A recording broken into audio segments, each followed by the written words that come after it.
오늘부터 우리가 열왕기하 말씀을 묵상을 합니다.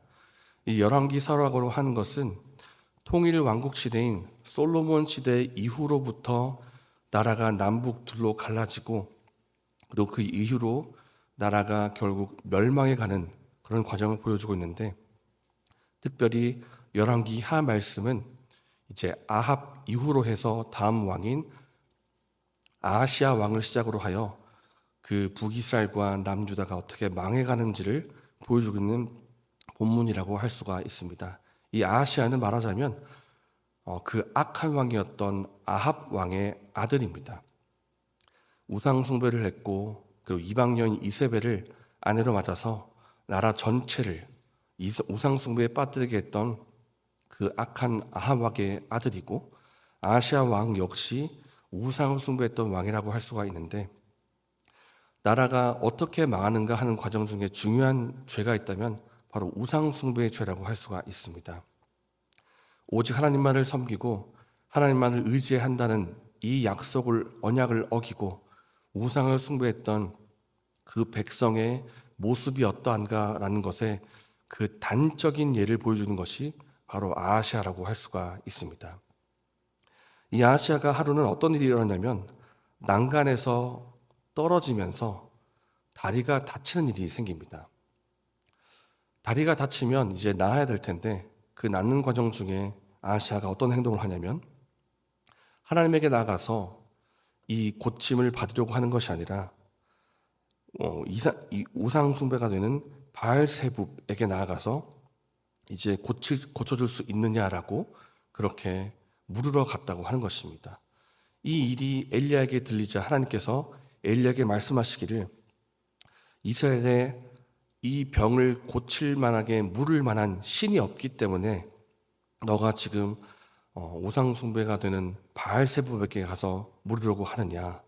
이 말씀을 엘리야가 받아서 아하시아에게 전하는데, 이쯤 되면 내가 잘못을 행했구나, 내가 하나님이 아니라 다른 신에게 가서 이것을 구하고 있구나라고 하면서 뉘우쳐야 될 텐데, 아하시아가 이 메시지를 듣고 나서 어떤 반응을 보이는가 하면 50명의 군사를 데리고 엘리야를 잡으라라고 명령을 한 것입니다.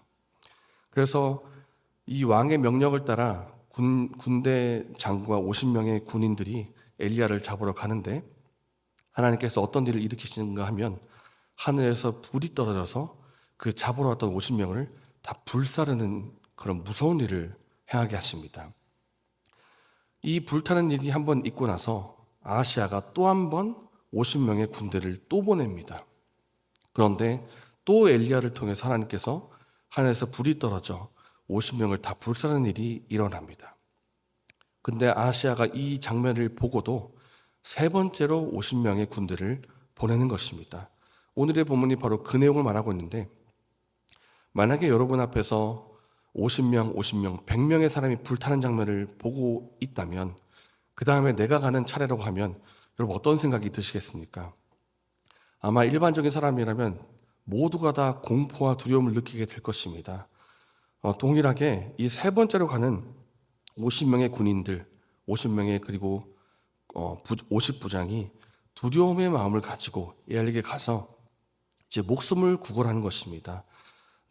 이제 왕의 명령을 따라서 이렇게 오게 되었는데, 나 가면 또 똑같은 일이 일어날 것이고 불에 다 죽을 것이니 목숨을 좀 아껴주셔서 왕에게로 좀 가주십시오라고 부탁을 드리니까, 엘리야가 그제서야 여호와의 사자의 말을 듣고 이제 아하시아 왕에게 가는 장면을 보여주고 있는데, 여기서 우리가 주목할 것은 바로 아하시아의 반응입니다. 아하시아가 분명히 바알세붑에게 이 병을 고칠 수 있는지를 물으러 갔고, 이 사실을 난 하나님께서 엘리야에게 그리고 엘리야를 통해서 말씀하시기를, 이스라엘에게 참된 물을 만한 신이 없기 때문에 이런 일을 행하느냐, 너가 하나님이 없기 때문에 그렇게 우상에게 가서 고쳐달라고 그렇게 부탁을 하느냐라고 하는 책망의 메시지를 들었습니다. 만약에 아하시아 왕이 깨어있는 왕이었다고 한다면, 그리고 평소에 그 마음이 하나님을 향해 있었던 왕이라고 한다면, 이 메시지를 듣고 금방 회개하고 내가 잘못하였구나라고 돌이켰을 것입니다. 그런데 아하시아 왕이 그 메시지를 듣고도 그 말을 받아들이기를 싫어하고 오히려 말씀을 전하는 엘리야를 잡으러 사람들을 보내는 것입니다.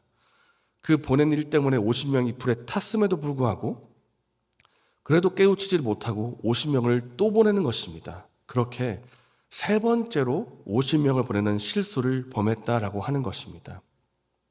이것은 어떻게 해석할 수가 있냐면 평소에 아하시아 왕이 얼마나 하나님 말씀 듣기를 쉽게 여겼거나 우습게 여겼으면 이런 일이 메시지가 주어지고 불타는 일이 두 번이나 일어났음에도 불구하고 돌이키지를 않았는가라고 하는 것입니다.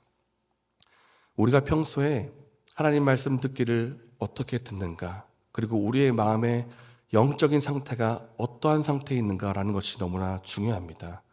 우리가 평소에 깨어있는 사람이고 우리의 마음이 하나님을 향해 있다고 한다면 작은 하나님 말씀, 그리고 작은 소리로 들린다 할지라도 우리는 그 음성을 듣고 기울이고 그 말씀에 순종하는 삶을 살게 될 것입니다. 그러나 C.S. 루이스가 말한 것처럼 고난은 하나님의 확성기다라는 말을 한 적이 있습니다. 평소에 그 말을 듣지 못하니까 하나님께서 고난이라는 수단을 통해서 그 메시지의 소리를 크게 하시는 것입니다. 그렇게 해서라도 너가 듣기를 원하니까 내가 소리를 지금 키운다라고 하면서 여기저기 주변에 어려운 일들이나 큰 일들을 허락하신다라는 것입니다. 그런데 아시아가 어떻게 합니까? 분명히 눈에 놀랄 만한 일들이 일어났음에도 불구하고 그것을 메시지로 받지를 못하고 아쭈 이것 봐라 라고 하면서 더 군대를 보내는 그런 실수를 하게 되는 것입니다. 하나님께서 오늘 저와 여러분에게 말씀하실 것입니다. 목사님을 통해서 설교를 통하여 또 우리가 말씀을 묵상하면서 혹은 우리가 성경 암송한 그 구절들이나 혹은 지체가 하는 다른 말들을 통해서 하나님께서 우리에게 말씀하실 수가 있습니다. 그 말씀이 우리에게 들릴 때 우리의 마음이 깨어있기를 소망합니다. 우리의 마음이 깨어서 이것이 하나님께서 지금 나에게 하시는 말씀이구나 라는 말에 귀를 기울이고 순종할 수 있는 저와 여러분 되시기를 소망합니다. 우리가 깨어있는 방법이 있다면 바로 기도일 것입니다. 베드로가 말합니다. 근신하라 깨어라 이렇게 말씀한 것처럼 우리가 기도 가운데 영적으로 깨어서 그 말씀에 귀를 기울이고 하나님께서 더 큰 소리를 하시기 전에 먼저 순종할 수 있는 그런 은혜가 저와 여러분에게 있기를 바랍니다. 이 시간 함께 말씀을 생각하면서 기도하겠습니다. 눈과 귀와 마음이 어두워 말씀을 알아듣지 못했던 아시아처럼 우리의 마음이 둔하지 않도록 도와주시고 하나님 깨어있을 수 있도록 도와주셔서 큰 소리가 아니라 작은 소리라 할지라도 그 음성에 귀를 기울여 말씀에 순종할 수 있는 우리가 될 수 있도록 도와주셔서 이렇게 기도하시고 개인적인 제목으로 기도하신 후에 자유롭게 돌아가시겠습니다.